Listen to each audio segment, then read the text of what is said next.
Hey everyone, welcome to episode 188, Your Parents Lied to You. Meet our mom, Kelly Hutchison. She is a life coach. She is a child counselor. She is a teacher. She's a parent coach. And she's a mom to us. She will teach you to stop yelling at your kids. She will teach you to get your kids to listen. She will teach you how to never sleep with mommy guilt again. She will teach you how to be an imperfect mom, so you can help your kids be imperfect too. And have harmony in the home. This week I'm doing something I've never done before. I'm replaying an old episode because it is one of the most talked about episodes, highly requested, most emailed about episode called Your Parents Lied to You. I could do it again, but I think I hit all the points and some people missed it. And it gives people a lot of freedom knowing that our parents projected onto us how they felt about themselves versus our parents projecting onto us how we were as humans. Because a lot of times, a lot of the clients that I work with, when I talk about worthiness and knowing your worth and knowing your value, a lot of times they'll tell me, well, how can I know that if my parents hated me and they still hate me? Or my parents told me this, or my parents told me this, or my dad's not in my life, or my mom rejected me, or I'm adopted, or I was left to live with my aunt and uncle because my parents chose drugs or alcohol. And so this episode really frees people to know your value and your worthiness, and it has nothing to do with your parents, which is true freedom. And then you're not so needy and graspy, looking for love in all the wrong places, through your relationship, through your kids, through your work, through your income, through your house, through your body weight, through how many friends you have on Facebook, through how many barbecues you get invited to on 4th of July. Then none of that will matter because you'll know that your worthiness and your value is the same as all the humans. It's not something with a dimmer switch. So let me know what you think. I love you guys and I'll talk to you next week. Bye-bye. Ooh, that's a tricky title. You're probably going, what is that all about? So every month I run the Parenting Bootcamp. And if you're not in there, you have got to be in there. It's so much fun and we're learning from each other so much. I'm learning from you. You're learning from me. So just shoot me a message and I will send you the link to the group because so many ideas come from there, so many ahas, and then seeing other people get their clicks, help other people get the clicks. So it's very contagious energy in there. And so in that group, every single month for the last 7 years, and also on Facebook, I will ask, tell me 3 to 5 adjectives to describe your childhood. And I really appreciate all of your vulnerability because I know it's hard to put out there for everybody to see, and maybe even other family members reading about your childhood that might know your parents. And I try to be super vulnerable on Facebook and Instagram and on social media, just so I want to drop my walls so you'll drop your walls. And did you see the story last week about Matt Strange? I mean, I literally don't think I have any more secrets now. I went to high school with a guy named Matt Strange, and my maiden name is Stout. So Stout and Strange sat next to each other in all our classes in high school because everybody sat ABC order. Well, he was wicked smart. He was one of those smarty pants. And I was normal smart, not Mensa smart, but I sat with the S's in graduation. And the only time we didn't sit together was at graduation because he was front row because he was so smart. He had 17 robes on with all the honors he had. I had my one robe and my only necklace on that I owned. But he had robes upon robes, and then he had all the ribbons around him. And I'm like, dang, Matt. So anyway, nicest guy ever. Strange last name. Literally, his last name was Strange. But I got to know him over the years because we sat next to each other all the time. So we go to college. He probably went to Harvard and Yale and double majored and triple majored and stuff. And I went to UCF and played soccer and majored in counseling and elementary education. And we just went our separate ways. And this is before Facebook. I wasn't even on Facebook. So there's no keeping up with each other. So after I graduated from UCF in around 96, I moved to Naples. And Naples is on the west coast of Florida. And where I went to high school is on the east coast of Florida. So that doesn't really matter, but it's all in the same vicinity, so to speak. So around 2006, 2007, when David and I were in the crux of our infertility years and we could not figure out why we can't get pregnant. So we figured out it's not David's issue. It's something wrong with Kelly. Oh, that was really fun for 4 to 5 years to feel like what all the doctors were going, what's wrong with Kelly? What's wrong with Kelly? And my file was literally, it was so big that it wouldn't even fit in a manila folder. I think my file ended up being like 4 manila folders and they were jam-packed. And so years of testing, blood tests and surgeries and HSGs and laparoscopic surgeries, and it was a situation. So one of the procedures I had was an HSG, which is pretty much they shoot red dye through your fallopian tubes to figure out if there's any blockages in the fallopian tubes, and maybe that's causing the problem. Because again, what's wrong with Kelly? It was like a science experiment for 4 or 5 years of just like, let's figure out what's wrong with her. And then I get all these tests back and it would say abnormal, abnormal, abnormal. I'm like, what? So anyway, I go to get the HSG done. They put a clamp on your cervix. Okay. That hurt a lot. And then they somehow attach tubes to your fallopian. I don't even know how it's happening, but I'm laying on the table. I'm pretty much buck naked.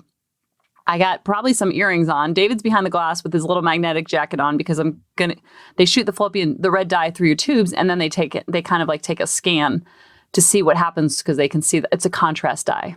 That's the official word. I felt like an Easter egg. So I'm in the stirrups. I'm all ready to go, and they have to have the radiologist come in to shoot the dye and then read the scan. And in walks Matt Strange. Did I mention that I was 3 hours away from my high school? Did I mention that I was pretty much buck naked? I had like a piece of tissue paper over me protecting my bubbies. And I'm in stirrups, and in he walks, and he's like, Kelly? And I'm like, Matt? He's like, what are you doing in Naples? I'm like, what are you doing? What are you doing in Naples, dude? Don't ask me. What are you doing? He's like, well, I'm okay with this if you're okay with this. I'm like, I don't have much choice here, buddy. So I look over at David and I'm like, are you okay with this? I'm okay with it. He's like, okay. So I'm like literally blushing right now as I'm telling this story. The reason why I'm telling you all this is because I shared that story last week on social media because we're doing, everyone's sharing their high school graduation picture in honor of all the people who can't graduate this year because of Corona. And if you're listening to this like 3 years from now, you're probably like, what are you talking about? Well, the coronavirus, you probably know all about it. You're probably 3 years younger than you are now. And so we're just doing it in a way of honoring. Well, I had a girlfriend snap a picture of the yearbook. And when she sent me the picture of the yearbook, she sent me pictures of me with Matt Strange, like our side by side. She just didn't crop it. And I was like, oh my gosh, I have to share that story. So I literally don't think I have a secret left. And so I try to be super vulnerable. And so I just want to say thank you to you for being so vulnerable, to telling me about your childhood and telling me what you loved and what you didn't like. So I have hundreds and hundreds and hundreds of comments. And what I want you to do is know that however your parents thought about you was not fact. Now, you're 7, you're 17, you're 2, you're 4, you're all those different ages, and you have nothing to compare it against. Remember, everything parents tell a child they believe, then they become. We have to know this. This is really good information to have so we can be super conscientious about the way we're talking to our kids, because what we think about them, they become. What we tell them, they believe. Now, remember I said you have 60,000 thoughts? 80% of those default to the negative. And now as a grown-up, 95% of those thoughts are unconscious thinking, which means they've been planted there by someone else. So we couldn't do anything about the messages told to us as we were growing up. But, like Grady always says, everything's in threes. He's like, I really want to go walk Maggie, but. Or he'll say, I need a peanut butter sandwich and. So we couldn't do anything about the messages you were told when you were growing up. But you can do something about the messages that you're sending out today to your children. Because what are we doing? We're writing on their unconscious thoughts. We're putting the programming in there. And so since I've been in quarantine, I've been watching a lot of Netflix on earbuds while I've been working. And I am obsessed with documentaries. I don't think you understand. When I become obsessed with something, I'm like a dog in heat. I'm like a dog on a bone. I can't get enough of it. It's like one of the reasons why I never did drugs when I was in high school, because I was so afraid if I took like one hit of anything, I'd be homeless on the street. Because my addictive personality is so severe that I get obsessed with documentaries and I get obsessed with studying humans. They're like zoo animals to me.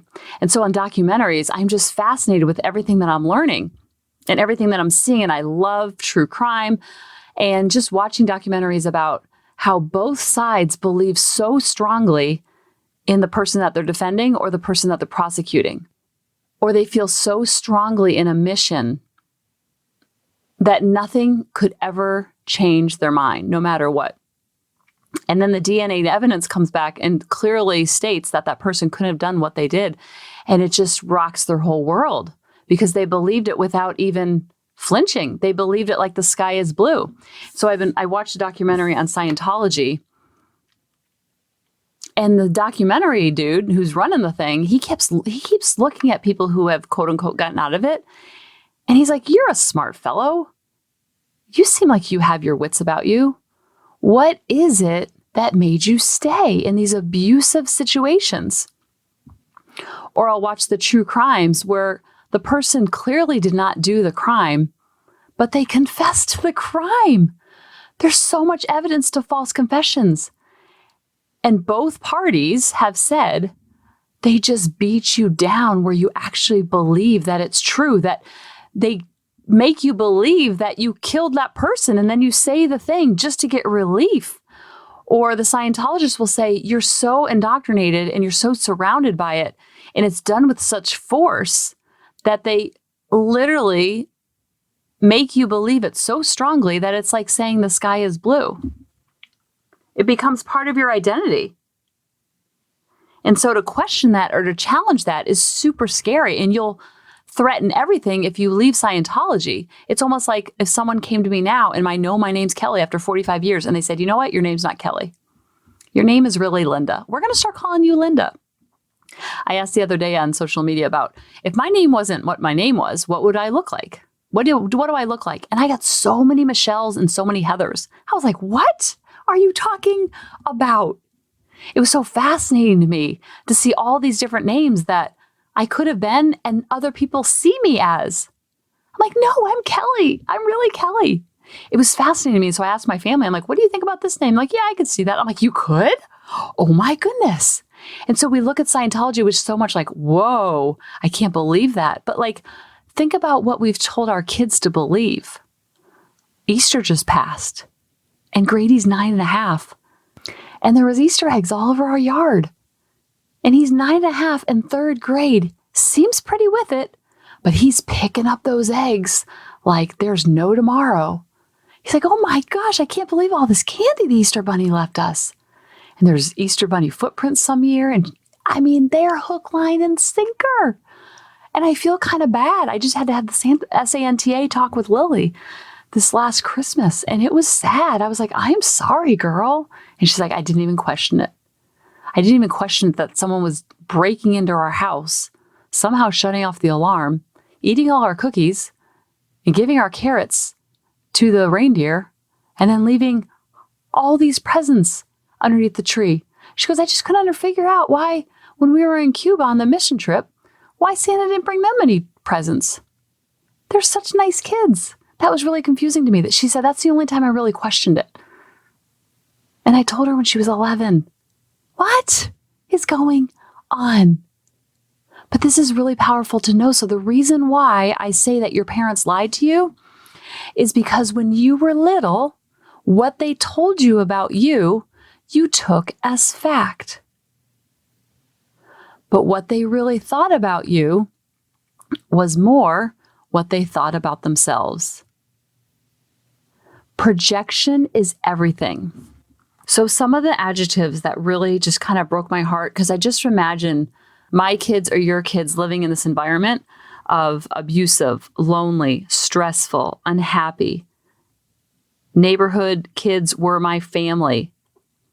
Strict, sheltered, poor, strict, super sneaky, traumatic, painful, lonely, bored. Parents were standoffish. Too traumatic to remember. I've blocked 90% of it out. Strict, stubborn, disciplined. I felt like the black sheep of the family. I was an outcast. So I just want to reassure you, if those were adjectives said about your childhood and you felt like you were unloved because you were unlovable, that is where the lie is. The lie is if there was a lot of neglect or a lot of unloving behaviors towards you, it wasn't a reflection of your value and your worth. It was a reflection of their value and their worth about how they felt about themselves. But it doesn't take away from their value or worth. Their value and worthiness was given to them the day they were born. Then they were fed messages that they were unloved. So they couldn't even give you the trait that you so desperately needed, even if they wanted to. It's kind of like this. You know how I love analogies. It's kind of like when I grew up, I was never taught Spanish. I would have loved to know Spanish. I can go to class now and I can learn Spanish and teach it to my kids, but I never did. The reason why my parents never taught me the second language of Spanish is because they didn't know the language. So it's not like they were sitting there going, yo hablo español, nanny nanny boo boo, we're not going to teach it to you, Kelly. They couldn't teach it to me because they didn't know it themselves. So I took classes. I know un poquito, but I don't know it fluently. The only way I would have known it fluently and the only way that you have taught your children a second language fluently is if it's spoken in the home on the regular basis, or if a nanny speaks it regularly, or if they go to classes regularly and then they're practicing and then they're using it. So the same thing goes with learning a second language as it does for emotional literacy.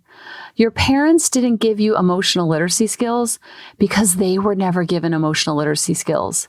It doesn't mean they're bad people. It doesn't mean that they messed up.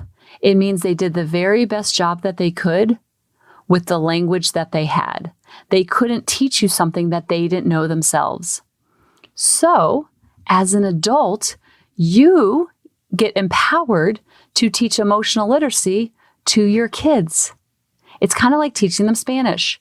Just because you were never taught it doesn't mean that you can't teach it now, that you can't learn it. By listening to this podcast, reading the books I suggest, modeling and embodying it for them so they just absorb it like they would a second language, that they don't know any different. Kind of like they don't question the Easter Bunny or Santa or Mensch on the bench. They don't question any of it because they think everything that we say is factual. They don't even think to question it until they're in middle and high school. And then they have all these limiting beliefs about themselves because it's the way you're feeling about yourself. So Lily goes to a school and Grady goes to school, and I'm sure your kids go to a school or they went to a school. And it was always all schools, I think, for the most part, that I've heard of, are very anti-bullying. Lily has written all over her school, see something, say something. And if you're being treated unkindly or someone's saying negative words to you, you have to report it. You're encouraged to report it. You can do it anonymously. They have numbers they can call. They have tip lines. They can make reports. And I love that about schools. I love how they protect the child from all of those words. Now, I want you to hang those same signs in your house about the way you talk about yourself. If you see something, you say something. If someone's treating you unkindly, you have to report it. Now, we know how the brain works. The brain likes to seek pleasure, avoid pain, and be efficient. We have 60,000 thoughts a day. 80% of those thoughts will be negative without mind management. So guess what? Just like they have the anti-bullying campaign at schools, you have to create an anti-bullying campaign within the relationship with yourself. If you see something, you say something. It's almost like a bouncer at a bar. Nobody gets in unless they're 21. So your thoughts, nothing gets through your bar unless it's filled with loving, kindness, abundance, caring energy. Just like you would talk to your sister, your best friend, your neighbor, your spouse. Those words that you choose to say to yourself are the words that you're going to see in your children. Your parents' value and worthiness was given to them the day they were born. Then they were fed messages about their worthiness and their value that they took as fact. They became those adjectives, and then they projected them onto you. It doesn't mean they messed up. It just means to question all of it. It just means to know that your worthiness and your value came way before your parents. Because you came from source, you came from God, you came from the universe, you came from your creator. You were already connected to that magical source, that magical, endless worthiness that was given to you the day you were born. And you gave that power away to grown-ups, and then you took what they said was as fact. But you don't look at a baby in the hospital and say, oh, that child is so stressful. That baby is so unlovable. That baby is the black sheep. That baby is the outcast. If you were told that you were unlovable or you felt unlovable growing up, it's because your parents weren't able to love themselves. When they talked to themselves, they were the bully. They talked to themselves. So that's why I want to really get this in, that they didn't do anything wrong. And then you can have love and compassion for what they were saying to themselves, because you know what they were saying to themselves by listening to what they were saying to you. And so if you came from fun, engaging, happy, loving, caring parents filled with lots of energy and innocence and magic and lots of comfort and security, that is a reflection of how they felt about themselves projected onto you. The child that came from an abusive home versus the child that came from a carefree and loving home, those two children have the same level of worthiness and value because it was given to you when you were born. What happens sometimes is we get these messages when we're younger, and then we bring it into our adult relationships and we become super big people pleasers because we give that responsibility to other people outside of us to make us feel worthy and whole. We give it to our spouse. We give it to our kids. We give it to our parents. We give it to our brothers and sisters. We give this baton of responsibility that they cannot fill. And so it might feel like it's filled up a little bit, but then there's so many holes in the bucket. Because then we're always relying on someone else to make us feel worthy and whole when we already are worthy and whole.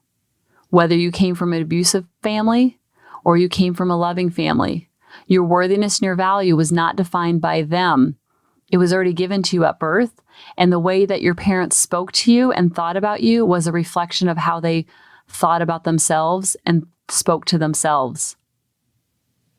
This is really good to know, because then you can see everyone around you as equal and not that there's a less than or a better than anywhere. And so the messages that you're feeding into your kids, you get to make that choice. So if you came from unloving and you came from abuse and on a lot of unhappiness, that just means you were never taught the language of Spanish.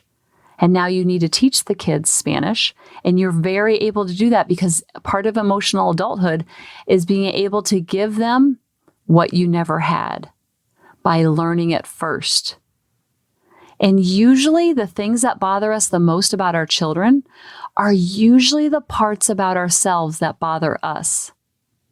So when we fix that bothersome trait within ourselves, then it doesn't bother us the next time we see it in our children. Because that's why I'm always helping the mom feel good about the mom, feeling comfortable in her own skin, working on how she's talking to herself. How is she meditating? Is she journaling? Is she taking time to exercise? Is she practicing self-care? Is her house the way she wants it, the level of organization that she wants it? Because if you weren't given confidence as a child because your parents didn't feel confident, you can still learn it, because the number one way to learn confidence is to make a promise to yourself and then keep that promise, because that creates confidence. That creates trust within yourself. And then you project that confidence and trust onto your children. And you see that in them, because the way that a parent thinks about themselves is what they're going to project and see in their child.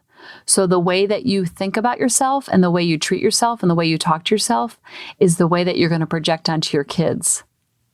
So if you're being a bouncer at your brain of your thoughts, then you'll have mind management when you project onto your kids and see that in them.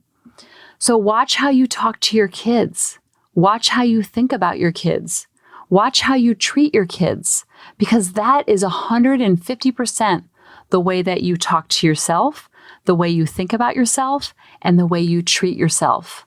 This is super empowering, because when you clean up how you think about yourself and how you talk about yourself and how you treat yourself, then it is happening automatically that the way that you talk to your kids, the way you think about your kids, and the way you treat your kids is in direct alignment. And then you become the mom that you want to become. I was so hard on myself for so many years, and I wasn't the mom I wanted to be because I was so hard on them. And once I started talking to myself a little nicer and thinking about myself with a little bit more grace and compassion, and treating myself with love and having discipline and practicing self-care, then I was able to give that gift to my kids because I learned the language of Spanish. So I was able to teach it to my kids, because so many parents are spending their time and their precious energy trying to change their kids.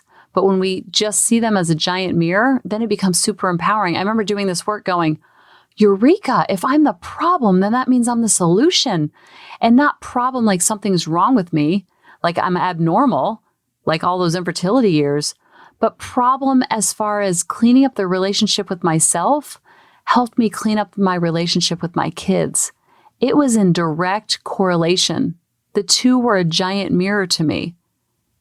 And I hit myself over the head and had my V8 moment over and over and over and over, because I saw myself as a child of God and not a child of Mary and Lenny, because they had very positive thoughts about me, because they had very positive thoughts about themselves.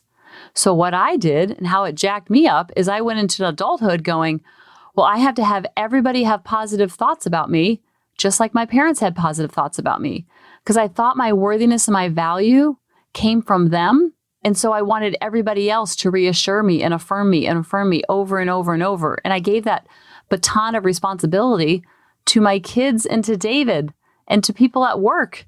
And they will always drop the baton, not because they don't want to, but because that's not their job. I'm so thankful my parents gave me that gift. But I can't go in adulthood expecting other people to give me that gift over and over and over, because that's simply not their job to hand me my baton of worthiness and value. That was given to me the day I was born.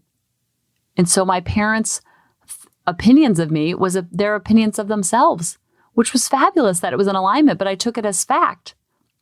And then I realized, like, oh, those are two people's opinions of me. Two people in the world. And it was projection of how they felt about themselves. Not written in stone anywhere. And I just want to reassure you and everybody who's listening that you are not broken.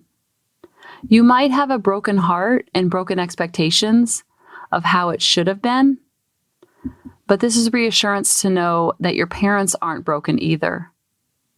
They might have had a broken heart or broken expectations, and then they just passed it along like a baton in a race. And that's how pain works. It's like a hot potato that no one wants to hold, and hurting people hurt others. Healed people heal people. So we get to choose. We didn't get to choose the first parent-child relationship. We didn't have a say in that. But for round 2 in this parent-child relationship, we get to choose how we want to show up and not pass along that baton of pain, of broken hearts, and broken expectations. And we come into the relationship WHOLE, so then they can be WHOLE too. So when I say your parents lied to you, it was because their parents lied to them. Value and worthiness is never something you can find outside of yourself. It's not something you were given to by your parents or by your teachers or by your coaches. It is something that's given to you when you were born. So once you know that your worthiness and your value is not put on a dimmer switch, then your life becomes super fun. Because then you're not expecting other people to fill up your cup and giving them that baton out. You're like, oh, I'm going to give that baton to myself. Sure, I want other people to like me, but I don't need people to like me. There's a much bigger difference. When you are walking around and you're needy because you need them to feel a certain way and show that over and over, some people just can't give it to you. Not because they don't want to, but because it was never given to them. So it's like someone who's in a wheelchair and asking them to stand up. They simply can't do it. And that's okay. They were never taught the language and they're not learning it now. And that's okay. It doesn't make them less valuable and less worthy. It just means that they were never given to it. They were never given it, so they can't give it away. You can only teach what you know. If they don't know it, they can't teach it. So I just want to empower you to know that you can learn these skills now so you can give it to your kids, and then they're going to give it to their kids, and you leave this legacy of emotional literacy that passes on for generations because all they know is all they learn and all they absorb and all they see. And that's really good news because we're writing on their unconscious brain every single day. So I want them to know that their worthiness and value does not come from me. It doesn't come from daddy. It doesn't come from their grades. It doesn't come from their sports. It doesn't come from where they go to school or if they don't go to school. It's all fully illuminated. There is no dimmer switch in this house.